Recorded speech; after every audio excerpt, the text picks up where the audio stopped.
This is the X-Zone Broadcast Network, broadcasting worldwide on broadcast affiliates and satellite program providers, including CNN Broadcast Network, Sirius Satellite Network, Star Media, Good News Radio Network, Angel Broadcast Network, Wiki Broadcast Network, and WPBN TV. For more information on the X-Zone Broadcast Network, visit us at www.xzbn.net.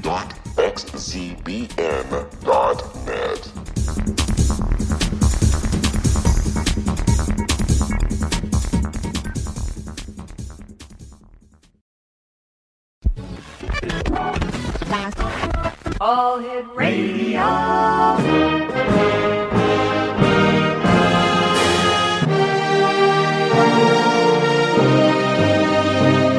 Welcome to the X-Zone, a place where fact is fiction and fiction is reality. Now, here's your host, Rob McConnell.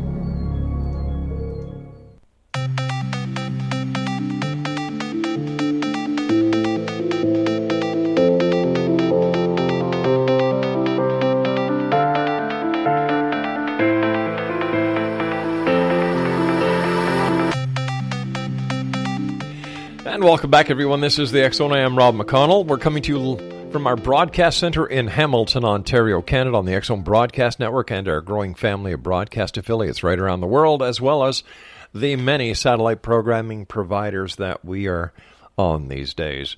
If you'd like to send me an email, studio@xzoneradiotv.com, and all social media sites, X-Zone Radio TV, and our website. Guess what it is? You've got it after 25 years. If you don't know it by now, something's wrong somewhere. www.xzoneradiotv.com.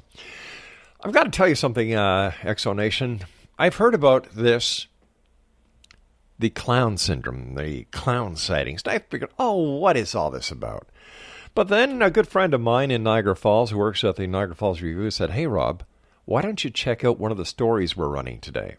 And I did, and there I turned to the page that he sent me, and it says, Creepy clown craze hits Canada. Costume store owner warns, stay away from schoolyards. That's perverted. Let me see. Sean Hamilton, the owner of the Amazing Party and Costume in Toronto, is getting calls daily from people looking for creepy clown costumes, and he has one message for them. Don't be stupid. Stay away from the schoolyards. That's just perverted. Creepy clown pranksters who have terrified kids and adults since the middle of the summer in the southern states have moved north of the border with reported sightings and threats from Nova Scotia all the way to Alberta. We've decided that we would check in with a clown expert. CHRISSY STEED is our special guest, and she is an adolescent motivational expert.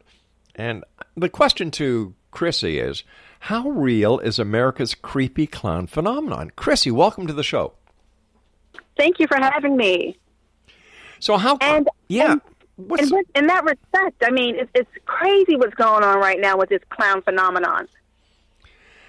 Is there any sense to it? Like, is this just an extension of the Pokemon craze? Is this just something that is arising because Halloween is so close? Or is there something more behind it that we have yet to discover? I absolutely believe that Halloween is around the corner. Mm-hmm. This is when you typically see all the jokesters. You hear about the guy in the white van driving around and just crazy things that you wouldn't necessarily hear about any time of the year. I guarantee you after November 1st, this will probably blow over. and everyone will say, clown what? It'll be a thing of the past. Just for our Canadian listeners, Nova Scotia RCMP arrested a 24-year-old man wearing a clown mask, who they say was grabbed at the clothing who was grabbing at the clothing of a young man walking home. Earlier this week, Halifax police said a photo posted on social media appeared to show a clown standing outside a local high school. Let me see. Similar threats were made on social media in Truro, Nova Scotia. In Toronto, cops say that a teen dressed up as a clown chased kids around Toronto schoolyard Wednesday afternoon. Like, is the world going crazy? Is this something Stephen King has something to do with? Does he have a new book coming out? Not to my knowledge, no. But I really do believe that there are copycats. So with the rise of social media and people seeing, there's a clown, tactic or scare tactic going on, I'm going to join that. and be a part of it. You have kids out here, and most of them are young, who are they follow the crowd. So if the crowd is doing something, they're going to follow the crowd too. Think about it like Pokemon. One person did it, and then it caught on. So it's really a ripple effect. I wouldn't take it too seriously as far as classifying it as a real threat to society at all. But, clowns were supposed to be funny. Clowns were supposed to make us laugh, not scare the hell out of us. What happened? Well, you have, the thing is that you have a lot of, you have horror movies coming out right now and different things coming out, and they're just feeding off, to be honest, of what they see. Well, I could see it. What they see. I could see them being scared if they were masks and people dressed as Hillary Clinton or Donald Trump. But clowns, I guess they are clowns in one way, aren't they? Well, you know what? They're feeding into the phobias. A lot of people, unfortunately, it's crazy. They're scared of clowns. And they're feeding into that phobia of scary clowns and, clowns being this weird, psycho sort of thing. And, I personally know of a few people, adults, who are scared to death of a clown. And I think people are feeding into those fears. All right, Chrissy, stand by. You and I have to take a short break. Exo Nation, Chrissy Steed is our very special guest, www.kittypreneur.com. And we're going to be talking about the fear of clowns, as well as how you should talk to your children about this. This is the X Zone. I am Rob McConnell. And for all you clowns out there, you better not come around my place because I'm an ex-cop and I know how to take care of clowns. We'll be back on the other side of this break. Don't go away.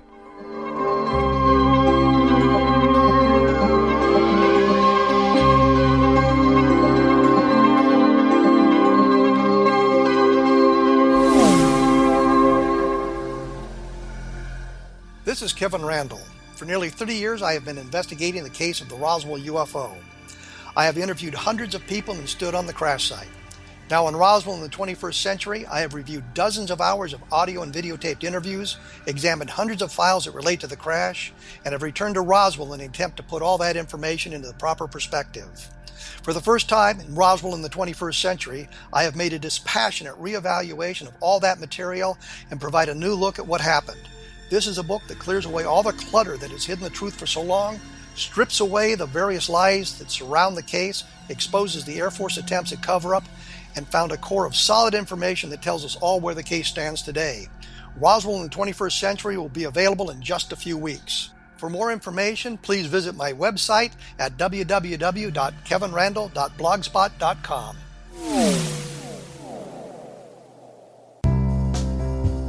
Gibbs A. Williams, Ph.D., is a practicing psychoanalyst, supervisor, researcher, and author in New York City. Much of his life has been dedicated to understanding nature and the uses of meaningful coincidences or synchronicities. His radical and original non-Jungian, non-mystical, non-magical theory of synchronicities illuminates much of the fog surrounding this challenging and perplexing topic. His ideas and manners are fresh, presented in a style that is both entertaining and highly informative. He is also an expert on crisis intervention specially focused on violence reduction for the police and citizens, mastering anxiety, frustration, and stress without the use of medication, and effectively preventing and treating heroin addiction.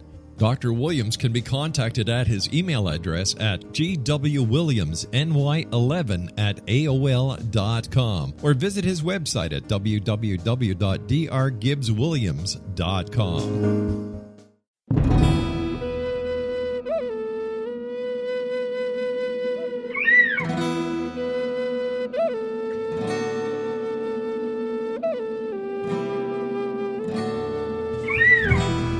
Shamanism is recognized as a method to access the quantum level.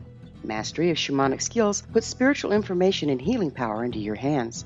Path Home Shamanic Art School, a bonded Colorado certified occupational school, has met rigorous state standards ensuring its director and instructors have the qualifications to teach the shamanic arts. Path Home offers its certification program in blocks of study. Block 1, a 5-day intensive, will be held in the beautiful mountain town of Coaldale, Colorado, October 13th through 18th. Registration deadline is September 12th. Experience Journey Trance, Power Animals, Helping Spirits, Sacred Space, and Life Purpose. Come discover your power. Join me, Gwilda Wiyaka, in the magical world of shamanism. Call 303-775-3431 or visit findyourpathhome.com.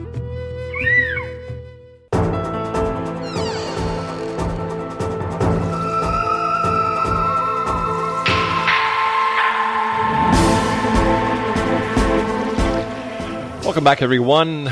CHRISSY STEED is our special guest, and she is an adolescent motivational expert.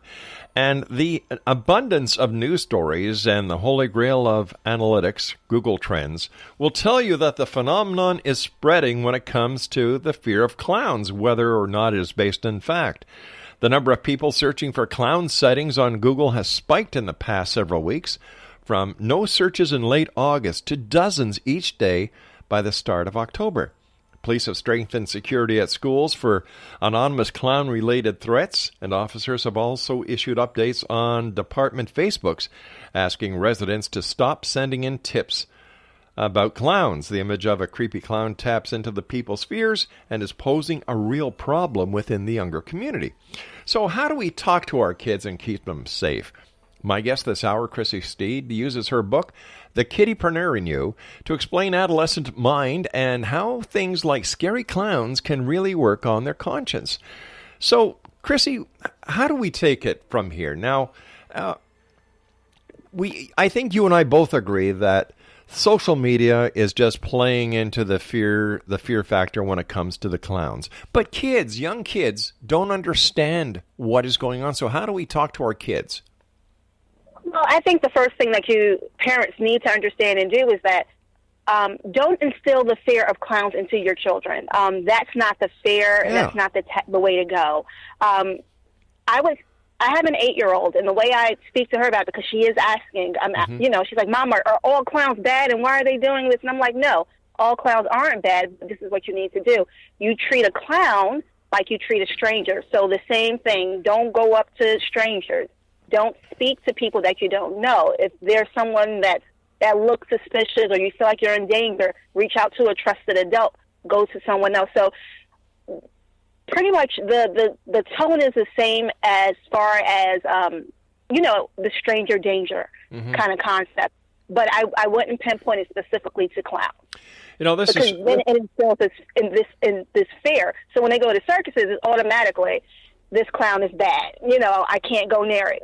So Sure. We don't want to instill that fear in children. And this is from a radio station that I used to be the executive producer at, News Talk 610 CKTB, from their website. Just now, Niagara police say they're investigating reports of clown sightings in the region. A Facebook post is shared online shows pictures of a clown at the Welland Avenue Walmart in St. Catharines, allegedly chasing customers in the parking lot. There are other reports of clown sightings in Welland and Niagara Falls. Niagara Regional Police Constable Phil Gavin tells CKTB that they are looking into these reports. Unexplained clown sightings have become a recent phenomenon in the United States and are now appearing in Canada. So is this like copycats? But once again... Definitely copycats. Like I said, with the rise of social media, they're seeing this online. They're seeing it in the news. It's like, hey, this looks like something fun. Let me do that. Older kids, teenagers, young adults are typical pranksters, and I think this is just another way for them to prank others. I actually read recently that there was a clown on a bridge standing there and kind of scaring people, not really doing anything, but just standing there. And the cops actually said it was okay, because he wasn't doing it. He wasn't bothering anyone. He was just standing there. So I think you have a lot of pranksters, a lot of copycats. I really wouldn't take it seriously, to be honest. You were saying that some people scare their kids with clowns. Who in their right mind would do that? What kind of parent is so warped, so demented, so perverted that they use clowns to scare their kids with? Like, these are people who shouldn't have kids. Well, I don't think it's the parents per se. I think it's ingrained fears of the parents. So if the parents grew up scared of clowns, then they tell their kids about these stories of, oh my God, I met a clown and his face is scary, and I'm scared of it. So then the kids develop this fear. I don't think the parents well, most parents anyway, Yeah. don't do it intentionally. So let me see. Are our children smarter than we think? I do think so. I think so. When I was younger, our fear was, oh, there's a white van coming through here. You have to be scared of this white van. The kids today are questioning everything. They want to know why and, why they're doing this and who's this person and what's the theory behind it. Kids from, back in the day, we took things at face value. If there's a clown, if there's something going on, we made sure we stayed away from it. But the kids today, they're savvy. They're going on, they're researching, they're trying to figure out exactly what's going on. So the fact that the kids have access to all this technology that can give them answers that were not accessible to kids, we used to use a library where there were books. Right. Encyclopedia. Exactly. Does this work both sides of the sword where it's good and bad?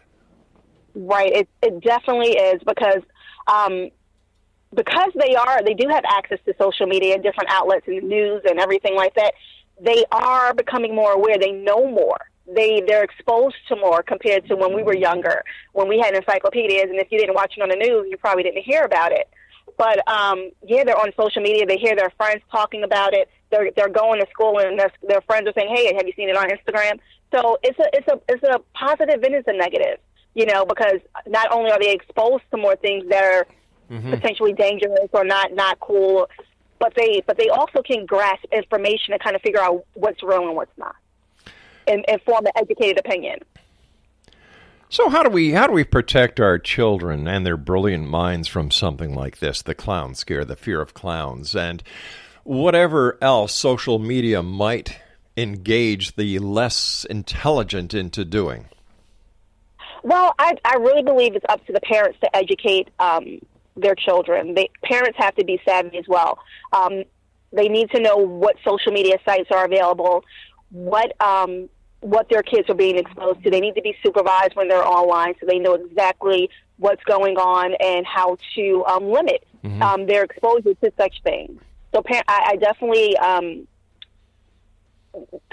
have the parents more involved in what's going on, and I think it'll make a big difference. I can understand that with children, but what about these teenagers that are being scared by clowns? People who go to a shopping center are being chased by clowns.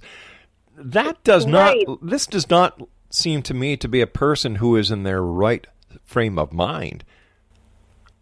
Right. I say with the teenager, you get to be vigilant. Walk in groups, stay together, be aware of your surroundings. Unfortunately, as teenagers are, parents aren't supervising them 1,000% because, at that age, they don't want parents hanging around them all day.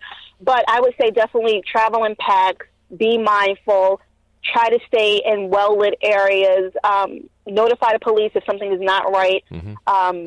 Just really be vigilant, especially in today's society, what's going on, even outside of the clowns. Just know your surroundings. Never travel alone if you can help it. And,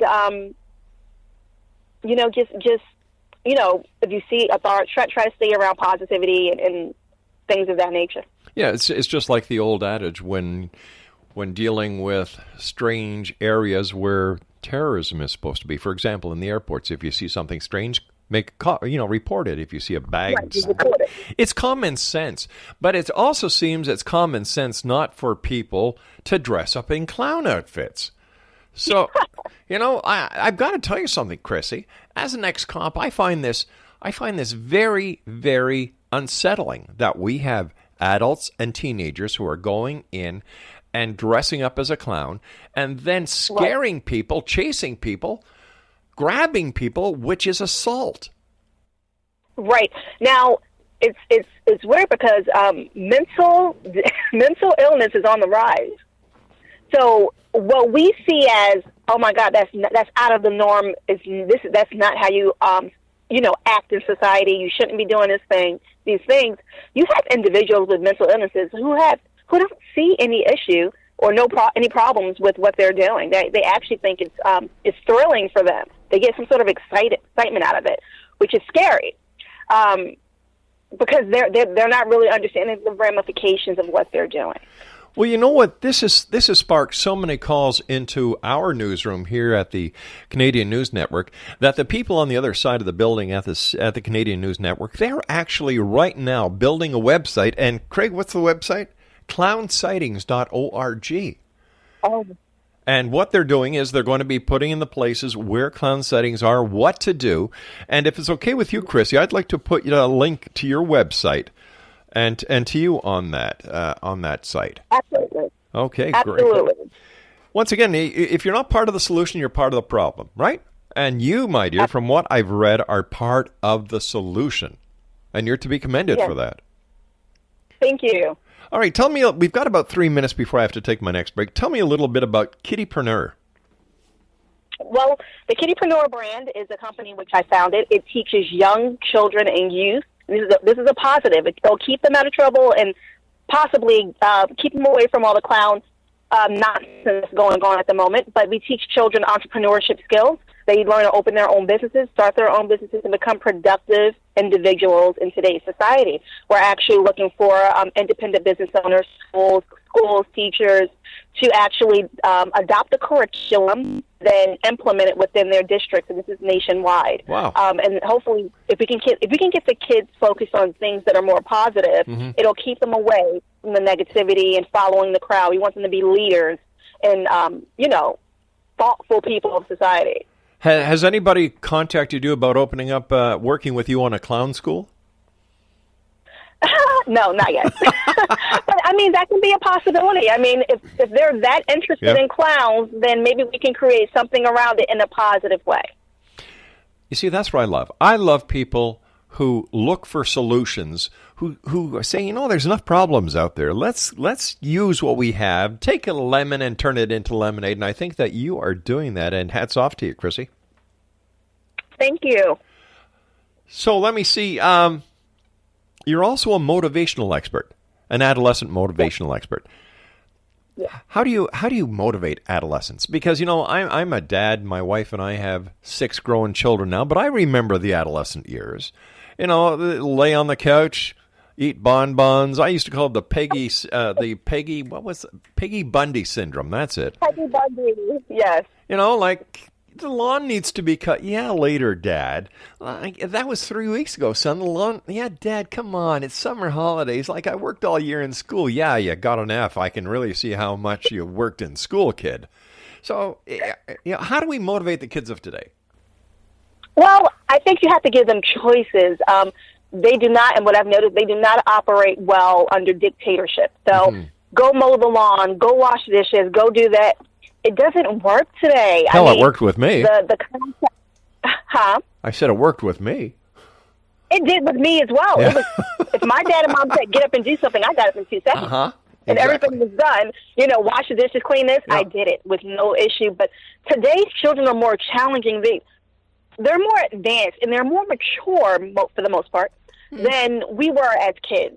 I think giving them leeway, asking questions, allowing them to be a part of coming up with the solution to the problem actually helps. And it helps with I have an 8-year-old and she's like a teen.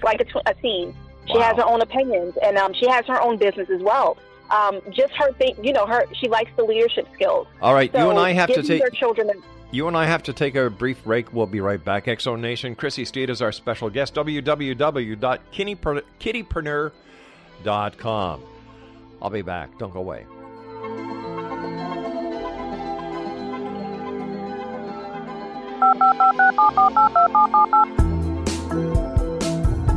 Did you know that when you're on the road with limited data or Wi-Fi, you can still listen to the X-Zone radio show with Rob McConnell, The Science of Magic with Gwilda Wiyaka, High Tech with Corey Kay, and every minute of the 24/7, 365 programming of the X-Zone Broadcast Network by calling 712-432-9459, courtesy of TalkStream Live. No smartphone, app, or internet needed. It saves your data plan, and it's free if you have unlimited minutes. Call 712-432-9459 to listen on any phone, anytime, anywhere. Remember, 712-432-9459 for the best of paranormal, new age, thought-provoking, sci-fi radio programming 24/7, 365.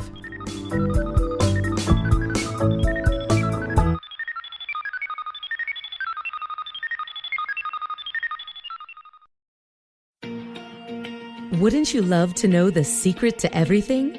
Well then, meet Dr. Kimberly McGeorge and her cutting-edge breakthrough knowledge that combines science with possibility. Dr. Kimberly brings real-life answers and healing to those open to alternative solutions. She teaches solution-based programs and classes that will change all areas of your life forever. Specializing in conscious creation, intuitive readings, and energy medicine, you can rapidly shift health, relationships, business, and money and abundance challenges quickly. Receive her best-selling book, Secret to Everything, at no cost by going to secrettoeverything.com/X-Zone. That's right, transformation can start now. Just go to secrettoeverything.com/X-Zone and receive Dr. Kimberly's book for free.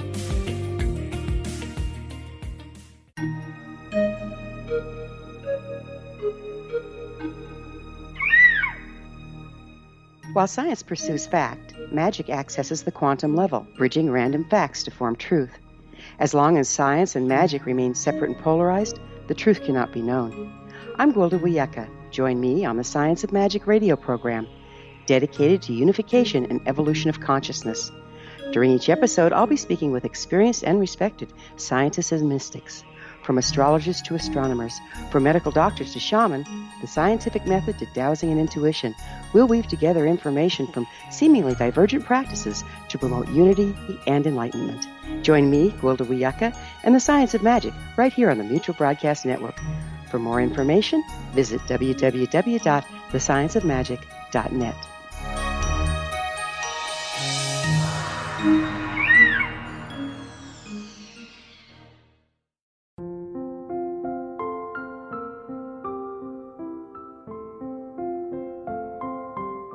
I am Dr. Carl O'Helvey, founder, president of a new cancer foundation focusing on evidence-based physical, mental, and spiritual interventions, including natural cancer cures, prayer, meditation, affirmations, nutrition, and other related holistic cancer prevention and cure modalities.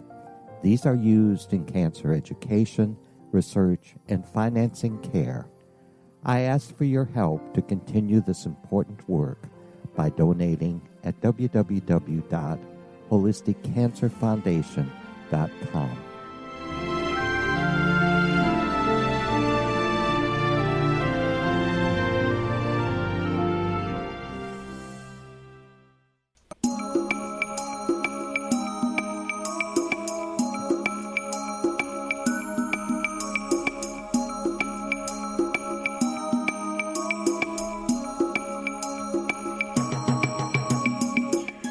Welcome back, everyone. Have you seen a clown lately? Is there a clown around your corner? Well, apparently clown sightings are becoming a concern to law enforcement officers and parents as well as school teachers. These clowns who, for some reason, love to scare the hell out of kids, adults, adolescents, are getting a thrill out of this, and I think that these people need their heads examined. I'm not a doctor.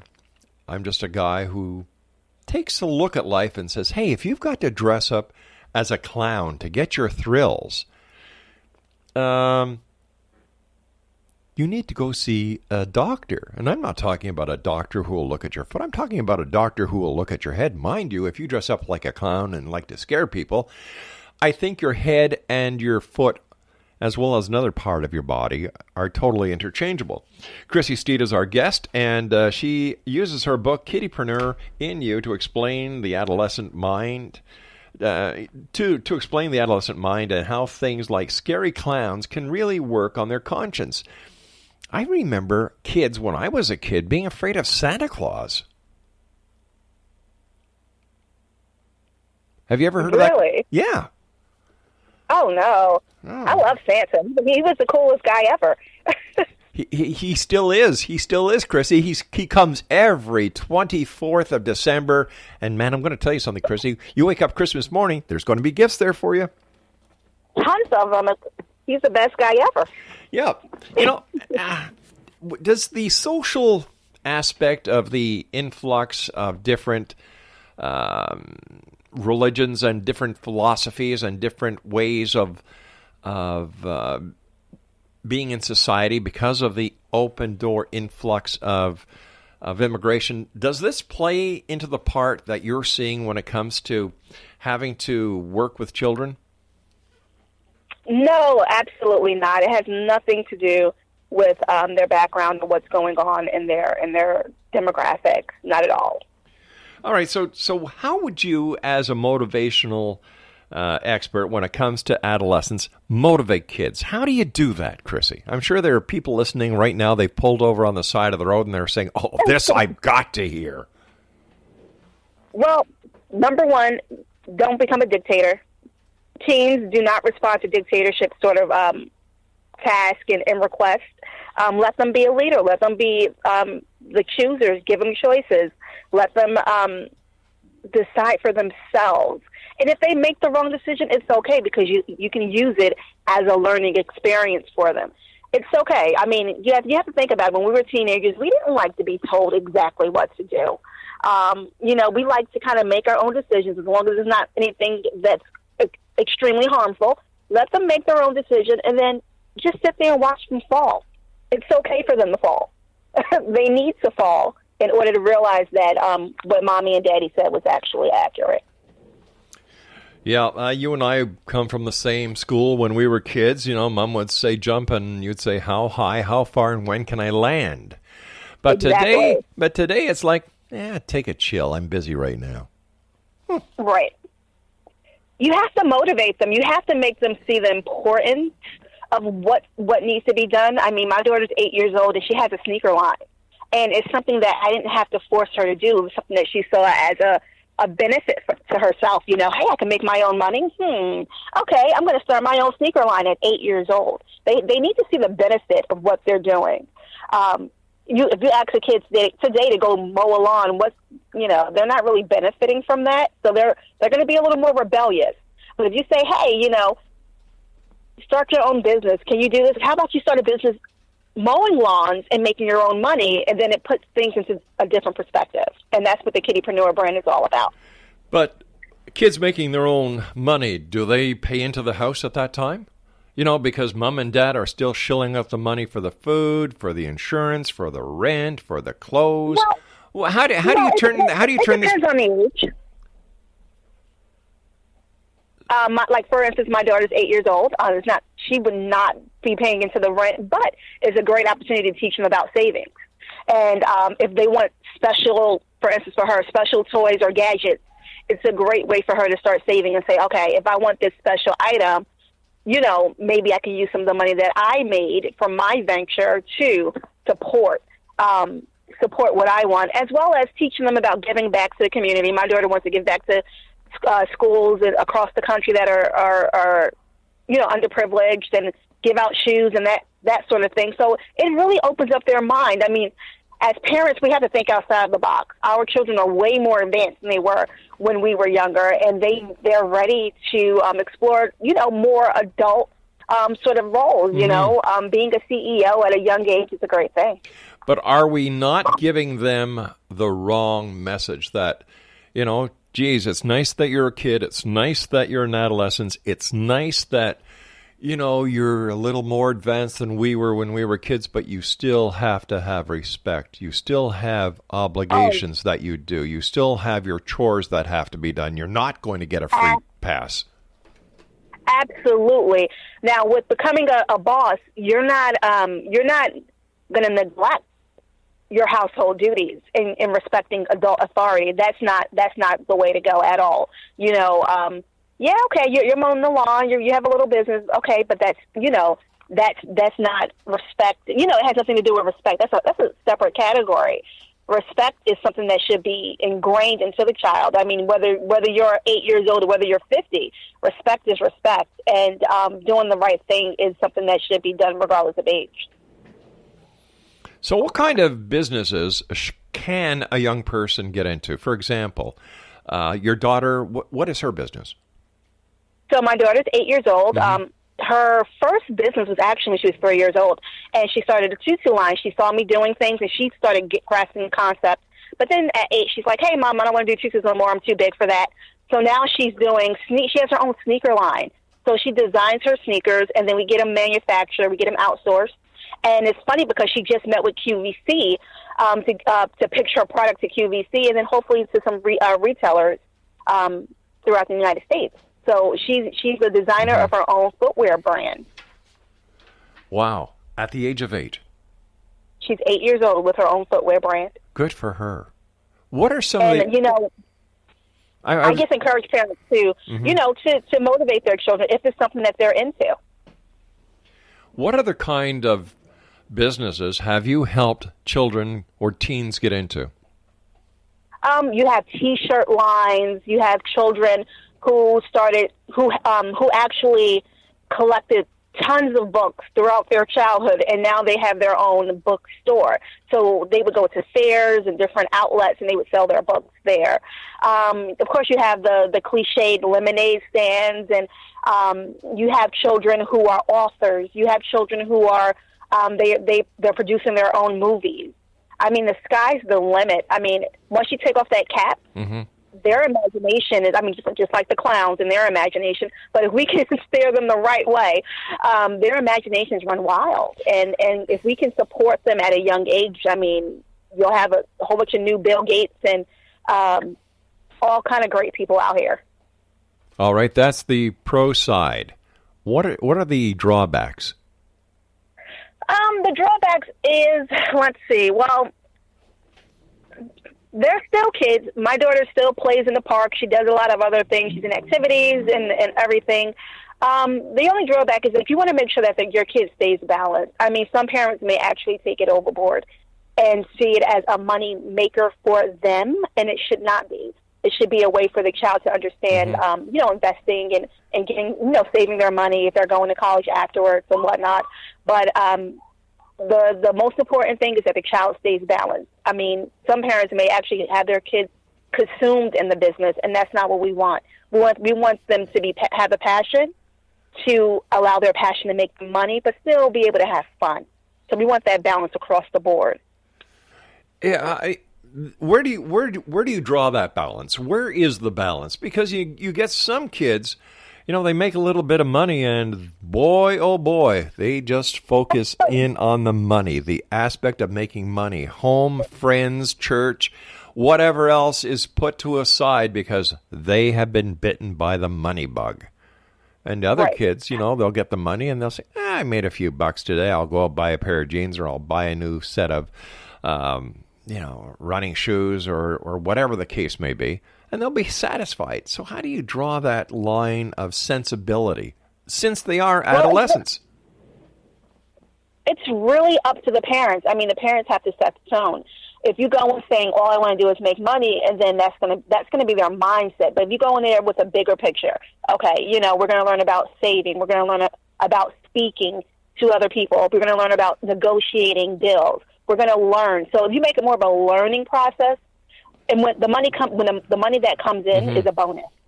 So, you know, if they can use those tools for everyday life, then they've grasped the concept of being a kiddipreneur. What happens if the information that they're being taught by a mentor is all wrong? Like if there's a lot of wannabe entrepreneur experts out there that are dire failures, yet in their mind, hey, they're a success. So how do you gauge who is who, and how do you vet them? Well, the thing is that I have my own book, The Kiddipreneuring You, and I have a curriculum and modules that go along with the book. So I have a curriculum, and the curriculum we are looking for, you know, teachers, educators, business gurus, IBOs to take the actual curriculum and incorporate it into their teachings. If they incorporate the curriculum into their teachings, you really can't go wrong.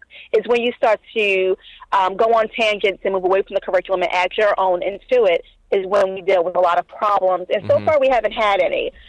You will get these experts who claim that their way is the way, and if you don't follow their way, you'll falter. Yet when you follow their plan, you do still fall. You just have to learn how to decipher and know what's real and what's not. I mean, you have to look at the outcome. Sure. At the end of our programs, after 10 weeks, we do evaluations, and that's how we see where the kids are coming from, how the teachers are teaching, and then we get positive feedback from that way as well. It's a 10-week program. It's a 10-week program. It can be condensed to 8 weeks depending on how fast the youth are learning. We start at 3rd grade, and it goes up into high school. Fascinating. Listen, you and I have to take our final break for this hour. Please stand by, Chrissy. Exonation, our guest this hour is CHRISSY STEED. And if you'd like to find out more information about Chrissy, her website is www.kiddiePreneur.com. That's KIDDIEPRENEUR.com. And Chrissy is also the author of, a top-selling author, I might add, of The Kiddipreneur in You. And once again, her website, www.kiddipreneur.com. Now, I've got a quick question for each and every one of you out there. Yep, you know the question I'm going to ask. How would you like to be part of UFO history? Yep, unidentified flying object history. There's a satellite program that will be launching. A satellite launching from the Mojave Desert in the summer of 2017 with a satellite on top, with the sole mission of looking for UFOs in close Earth orbit. If you'd like to become part of history, if you'd like to take part in this project, just go to www.cubesatfordisclosure.com. That's www.cubesatfordisclosure.com. CHRISSY STEED and I return on the other side of this break as we wrap up this hour here in the X Zone from our broadcast center in Hamilton, Ontario, Canada. Don't go away.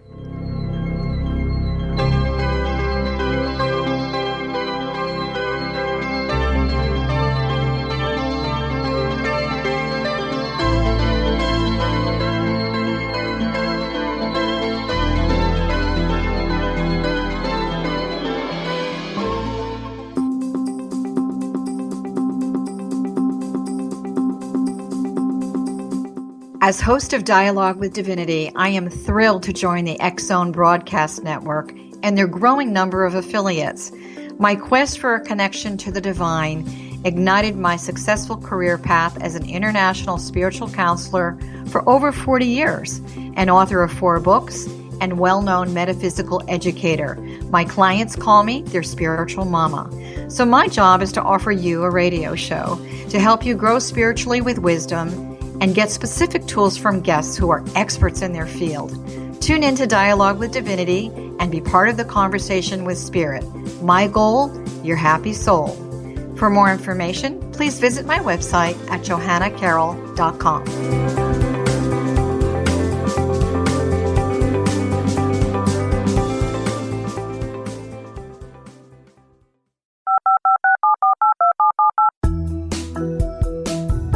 Did you know that when you're on the road with limited data or Wi-Fi, you can still listen to the X Zone radio show with Rob McConnell, The Science of Magic with Gwilda Wiyaka, High Tech with Corey Kay, and every minute of the 24/7, 365 programming of the X Zone Broadcast Network by calling 712-432-9459, courtesy of TalkStream Live. No smartphone, app, or internet needed. It saves your data plan, and it's free if you have unlimited minutes. Call 712-432-9459 to listen on any phone, anytime, anywhere. Remember, 712-432-9459 for the best of paranormal, new age, thought-provoking, sci-fi radio programming 24/7, 365.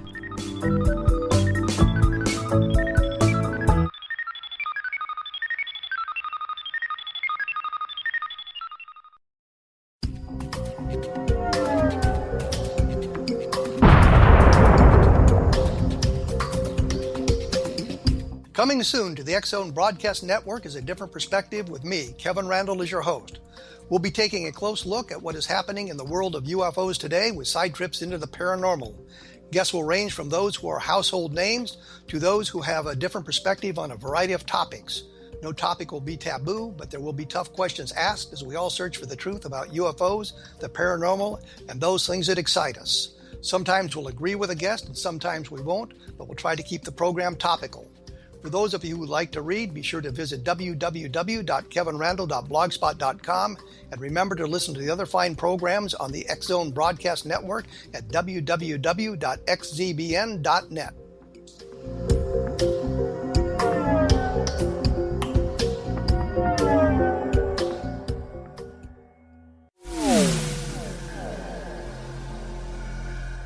This is Kevin Randle. For nearly 30 years, I have been investigating the case of the Roswell UFO. I have interviewed hundreds of people and stood on the crash site. Now in Roswell in the 21st century, I have reviewed dozens of hours of audio and videotaped interviews, examined hundreds of files that relate to the crash, and have returned to Roswell in an attempt to put all that information into the proper perspective. For the first time in Roswell in the 21st century, I have made a dispassionate reevaluation of all that material and provide a new look at what happened. This is a book that clears away all the clutter that has hidden the truth for so long, strips away the various lies that surround the case, exposes the Air Force attempts at cover-up, and found a core of solid information that tells us all where the case stands today. Roswell in the 21st century will be available in just a few weeks. For more information, please visit my website at www.kevinrandle.blogspot.com. What Happened in Benghazi is revealed by Nicholas Genix, author of Obama, Islam, and Benghazi. He informs the American people that President Obama deceived them by advocating a strong foreign policy prior to the 2012 presidential election, and Hillary Clinton supported this deception. As the title infers, there is a connection between Obama, Islam, and Benghazi. Ample evidence informs Americans that Obama's early indoctrination in the Quran developed an affinity for Islam, why the Quran is the source of discontent in many countries, and why the Obama foreign policy deception led to poor military action and caused the loss of American lives in Benghazi. Genix provides 36 questions for the Select Committee on Benghazi to validate if Americans are justified to mistrust President Obama and Hillary Clinton. An overview of Obama, Islam, and Benghazi is presented on the website www.futureofgodamen.com. That's www.futureofgodamen.com. Afterlife expert Roberta Grimes was the first one to say that dying can be fun. Now her best-selling book, The Fun of Dying, is available in stores worldwide.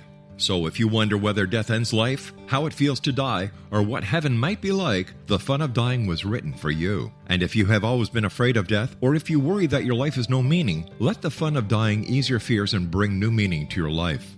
Nothing said in The Fun of Dying is based on the teachings of any religion. Instead, Roberta draws on evidence to explain how death happens, how it feels, and what comes next. A lot of the best death-related evidence was produced in the first half of the 20th century. When it is put together with recent discoveries, it tells a consistent and amazing story. Roberta Grimes blogs and answers questions at robertagrimes.com. Her wonderful book, The Fun of Dying, is available on Amazon and at stores worldwide wherever books are sold.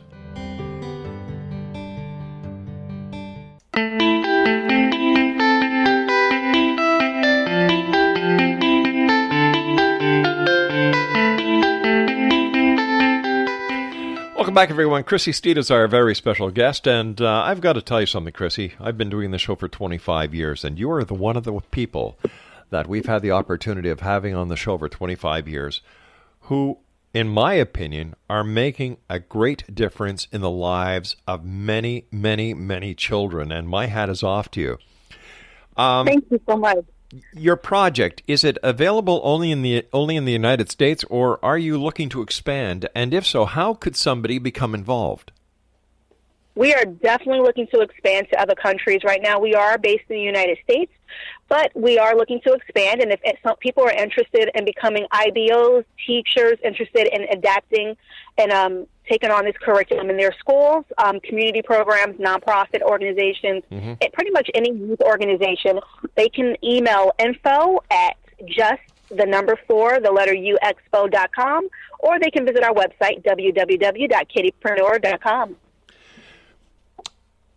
All right, we've got all that. We're going to put that on our website, and hopefully we'll be able to help get the message out there and help you with, the spread of your great idea. What's next for you? What's next for you, Chrissy? Like, you've done so much already. You're the founder and CEO of the Kittypreneur brand. You're an adolescent motivational expert. You're a strategic development coach. You're a top-selling author. You're a master educator and digital curation specialist. You're the creator of the Kittypreneur educational curriculum. What's next? Well, I want a reality show. I want to actually take people behind the scenes to see, so they can actually see what a Kittypreneur is, see what these kids are actually doing. I mean, because they're amazing. Mm-hmm. And I would love for the world to see that. So I'm trying to connect with some producers to actually make that a reality. What are your, if for moms and dads listening who are still on the side of the highway somewhere with their jaw dropped, resting on the bottom of the steering wheel because they can't believe that you can actually motivate adolescents, what are some tips that you can give them? Just in general, as a parent, be their support. Unfortunately, you're going to have to sacrifice some things, which is okay for now because they'll pay off in the end. Listen to your children. If they have an idea, hone their talents. But also remember to create boundaries and balance. I believe is important in developing a well-rounded child team. And that's really it. My main thing is support your children 1,000%, and let them know that you're there for them, because as you get older, you're going to want them to be there for you. So the roles are going to reverse. So just be there for your children and support their endeavors 1,000%. That's all I can really say. And you'll see the fruits of your labor as your children really begin to appreciate you. Yeah. Chrissy, I don't know one business person in this world who hasn't had a failure. Now, my way of looking at a failure in business, it's a lesson to success.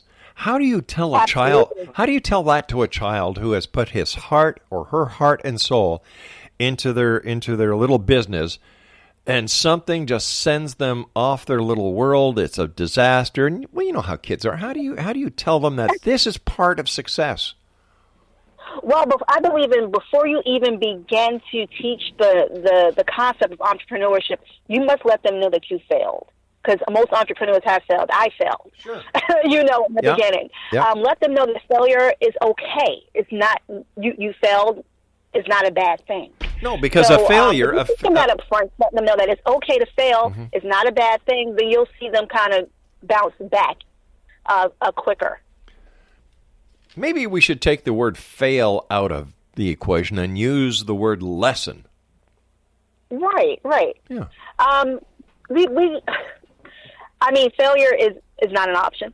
Most people do. But things happen. You're not going to succeed 1,000%. It's okay if things don't go your way. Let's try it a different way. So with the Kittypreneur curriculum and the modules, it's actually, we designed it so that kids can go back, and so if their first business didn't work out, they can go back and recreate another one. So they can keep going back and they can keep redeveloping their ideas until they finally find one that works. And you could bring up examples like the Bill Gates and the Marks from Facebook and how they failed in the beginning, but they were able to overcome that. What is the most popular new business that young entrepreneurs are getting into? Apps. Gaming is really popular right now. You see a lot of young entrepreneurs getting into apps and coding. That's probably one of the hottest areas right now. They're the hottest areas right now. But you as an entrepreneurial guru, where do you see the markets in the next 5 to 10 years? Well, it really depends. I do see the retail market still being as amazing as it is right now. So you're going to see a whole slew of, I believe, new retailers popping up. Not so much brick and mortar, but you're going to see businesses online. You're going to see a lot more businesses online. Retailers. You're going to see a lot more apps and computer gaming and those sort of systems being created. You're going to see new wave technology being created. I believe the ways of the past are going to be obsolete. A lot of the storefronts are probably not going to exist eventually. You're going to see everything online, or if you go into a store, it's not going to be where you can actually buy the product, but you can go in there and purchase a product on a computer and they ship it to your house. You're starting to see that now. But isn't that being detrimental to the retail trade? Because what we're doing is we're actually teaching, or what we're doing is promoting the use of the computers and the online to take jobs away from thousands of people. Well, not necessarily, because you're going to need those people to then handle the demand of the influx of all of those originally in-store sales. They're going to be now cut. You're going to need customer service online. You're going to need, so I think it's just going to move those people, those sort of people that were in the stores into a different area. I understand that. But customer service online is usually now, sent out to either India, Pakistan, or Malaysia, or the Philippines. For example, if you have a problem with your Adobe software, customer support is in Pakistan. If you have a problem with some of the other software, you go to the Philippines. If you have a problem in Canada with Bell Canada, you're shipped somewhere else away from Canada. So we're not creating jobs in either Canada or the United States. What we're doing is we're sourcing out. Well, when it comes to, then you have to think about corporate responsibility. When it comes to, like, if that becomes the future where jobs are now being, everything is online, everything is digitalized, then it's going to be the corporate responsibility to ensure that those people who no longer have those in-store sort of jobs, even though I don't think they're going to go away, but if they don't have those in-store jobs, that those people are still employed by the company. So corporations will have to take a long, hard look at that aspect of their business model. Unfortunately, when it comes to technology, and I've seen that because when I call, or if I call from my cable, I'm being outsourced overseas, which is horrible. But we need to fix that as a whole, as a country. To be honest, it's a bigger problem than just retail sales. It's crossing over a lot of industries. Mm-hmm. Yeah, I agree. I understand that 100%. What are your final thoughts for our listeners? My final thoughts is, just continue to push your children, be advocates for them, and support their growth. They'll really appreciate it. I've seen parents come to me at the end and say, you really inspired me. You helped me to work with my children. It's a great opportunity for parents to engage with their children on, with their projects and their activities, and they'll develop a stronger relationship. Are there any statistics that would support the entrepreneur program when it comes to decreasing juvenile delinquency, for example? We have not looked at that. We haven't compared or did an analytical analysis of that. But my thought process is parents who are engaged in their child's lives, and I believe there are statistics on this. Children are less likely to become incarcerated if parents are more involved in their life. That's why a lot of schools now, especially at the younger ages, they're advocating for parental engagement. That's a huge component because they realize the importance of it. Gotcha. I understand. CHRISSY, I want to thank you so much for joining us. It's been a great pleasure talking to you. Once again, promote your book, promote your project, promote your website. Go ahead. All right. Hey, guys, definitely come check out the Kittypreneur and You brand. We are all about empowering the child as well as the parent. The Kittypreneur and You book is available on Amazon. Check us out on Facebook, Instagram, and Twitter, the Kittypreneur brand. And if anyone's interested in being a part of the program, definitely visit our website, www.kittypreneur.com. CHRISSY, it's been a great pleasure talking to you. Keep us in the loop. Come back and tell us what's going on and what some of the great entrepreneur businesses that the kids are doing. We'd love to hear more from you. Absolutely. Thank you so much for having me. You take care of yourself, CHRISSY. Bye-bye now. Take care. Bye. All right, Exo Nation, CHRISSY STEED has been our guest. And once again, her website is www.kittypreneur.com. I'll be back on the other side of this commercial break with the news as we continue here in the X Zone from our broadcast center in Hamilton, Ontario, Canada. If you'd like to check us out online, www.xzoneradiotv.com, on all social media sites, X Zone Radio TV. My name is Rob McConnell. Don't go away.